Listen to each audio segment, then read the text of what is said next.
In late October 2001, best friends Matthew Nichols and Joshua Raymer took a video camera and went deep into the Vancouver Island woods and then were never heard from again.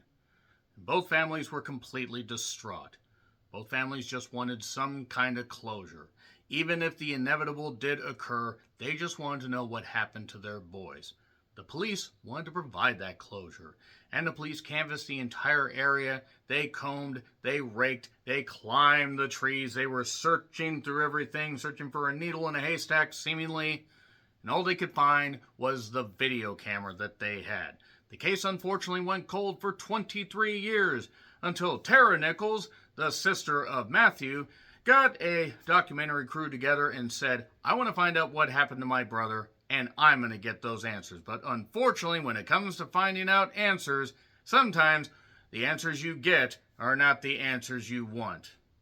Hunting Matthew Nichols is a mockumentary found footage style flick that seemingly has come out of nowhere. I saw one teaser trailer for it, and this was the Regal Mystery Movie, and apparently was featured at a couple film festivals back in 2024, like October of 2024.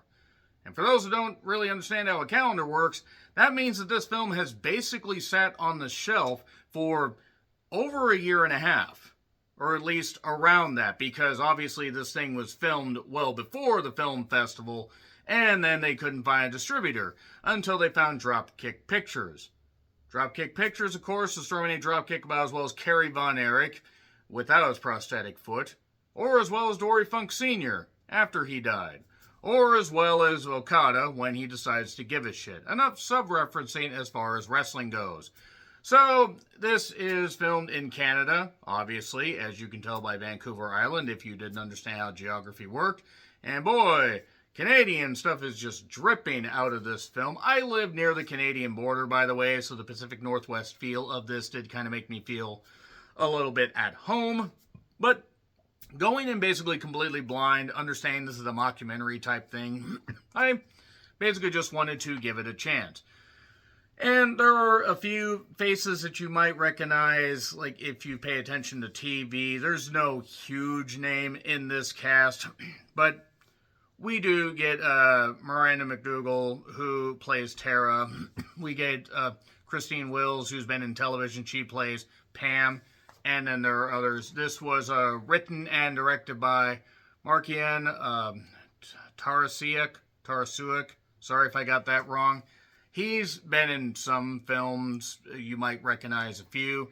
And this was also written by Sean Harris Oliver, which sounds like a name way too snooty to be involved in a project like this. He's done acting, and this is his feature credit. So, how is this movie? Well, you just basically watch the Blair Witch Project. I'll let you decide which one, and you have pretty much seen this movie, because virtually nothing happens for a majority of this film, and while it is well made and decently acted, it's also something that you have seen time and time before, will see time and time again. I mean, look at this, the Paranormal Activity franchise. Think of basically the most boring entry in this franchise, and it's still more interesting than what you will get with Hunting Matthew Nichols. I'm sorry.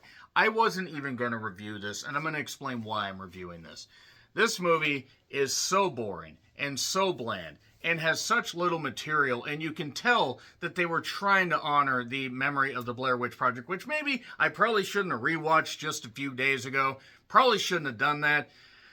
But good goddamn Christ, I mean, I'd rather watch Book of Shadows, and that was a mess. I'd rather watch the 2016 Blair Witch, because at least things eventually happened. I don't mind a slow burn or a slow build, but when you build to that, and that's what you go with? You go with stuff that basically is like, oh, well, we're just going to throw scary imagery because we finally get to use our budget a little bit. And yeah, this thing is just, it's filled with standard stock characters. The mockumentary style presentation I didn't mind, except Strange Harvest did it a fuck ton better. One, they actually made them seem like, you know, the characters that they were portraying instead of, you know, actors being like, it actually seemed like it could have been, in, whatever jaded reality that movie took place in. It actually seemed like there was a possibility this could occur. They were treating it seriously. This movie was not treated seriously. I'm sorry if this is a passion project for everybody involved, but if this is an example of what found footage is going to be, found footage probably needs to die.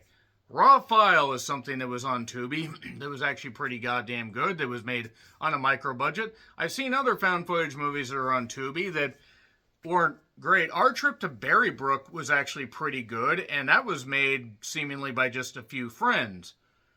I don't know what the fuck was going on with this damn thing, and the final 20 minutes are just laugh-inducing.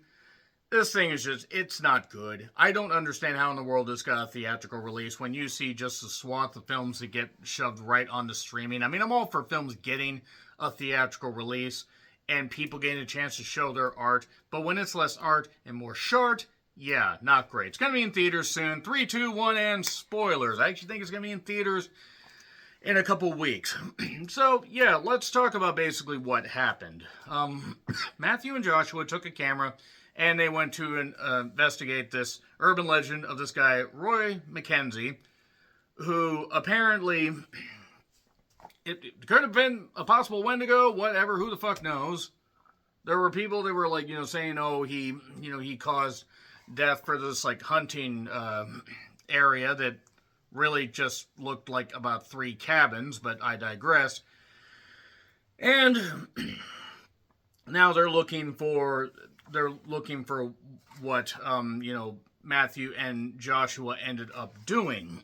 It's kind of funny also, Joshua, they might as well just called him Josh, but they figured that was probably too on the nose. Nobody had to yell Josh in this. So anyway, Tara has a bunch of evidence.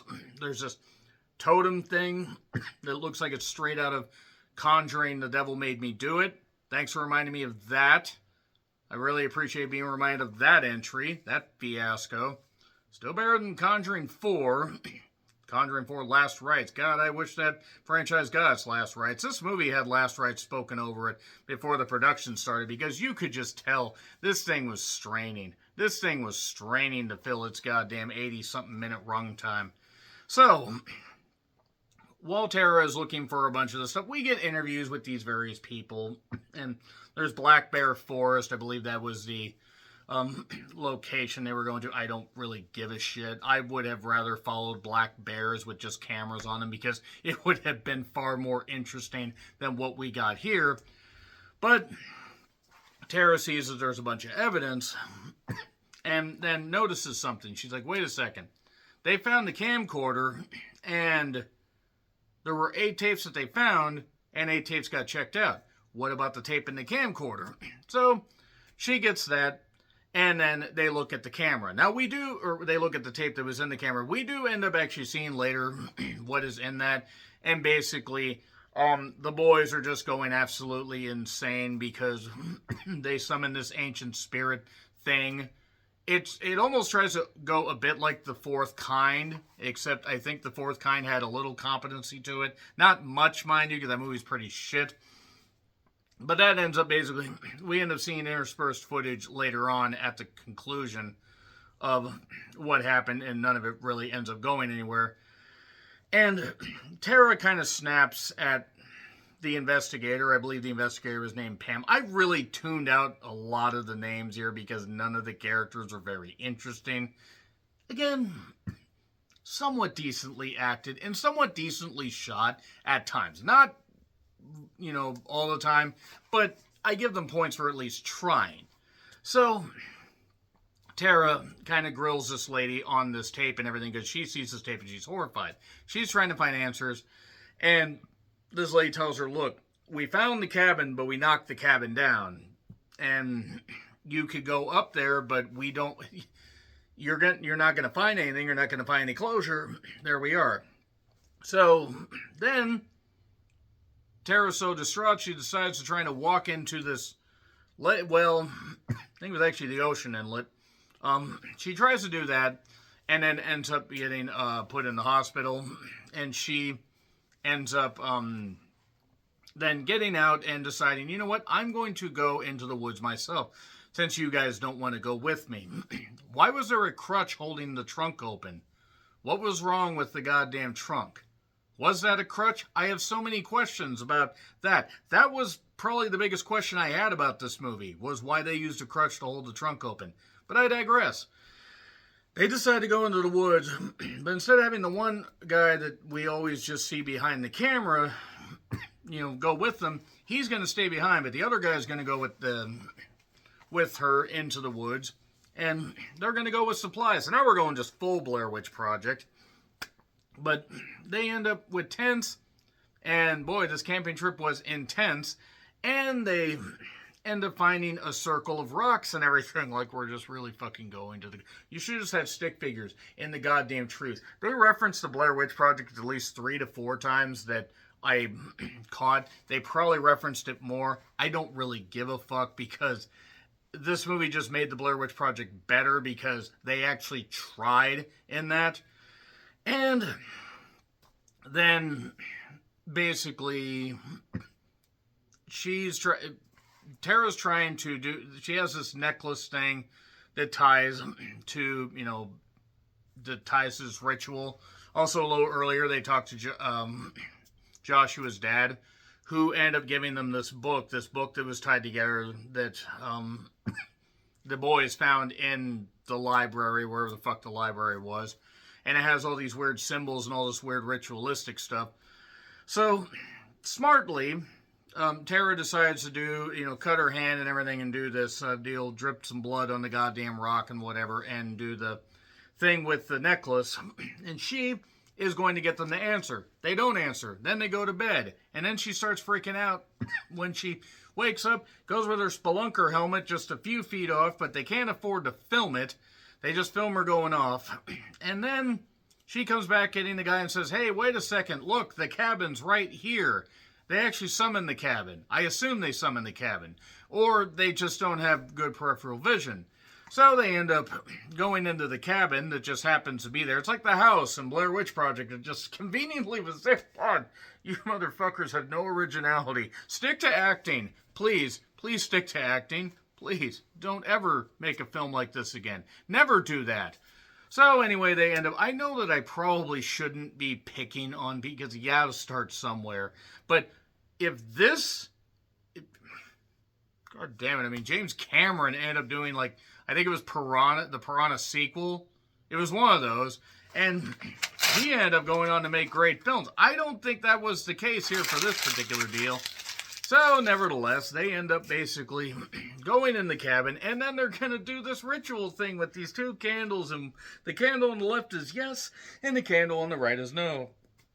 And she's just doing this necklace, amulet thing.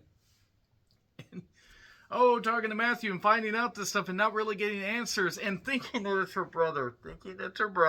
Because she's a fucking idiot. I mean, I understand wanting closure, but come on. You fucking deserve every bad shit bit of shit that's coming your way.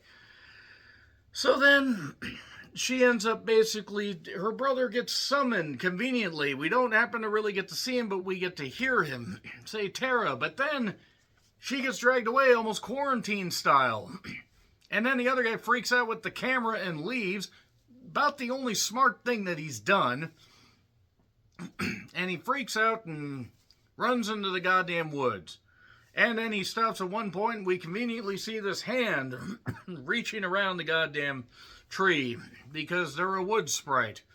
Now, there was like this image of like people twisted up in trees or whatever that we see like a little bit later. But then he gets his foot caught in a bear trap. But then he also ends up seeing Tara, and Tara is freaking out, but then starts bleeding from the eyes and starts... Rah, rah, rah, rah, rah, rah. And then she's not doing well, or she's fully possessed and fully part of this thing, because Tara is an idiot.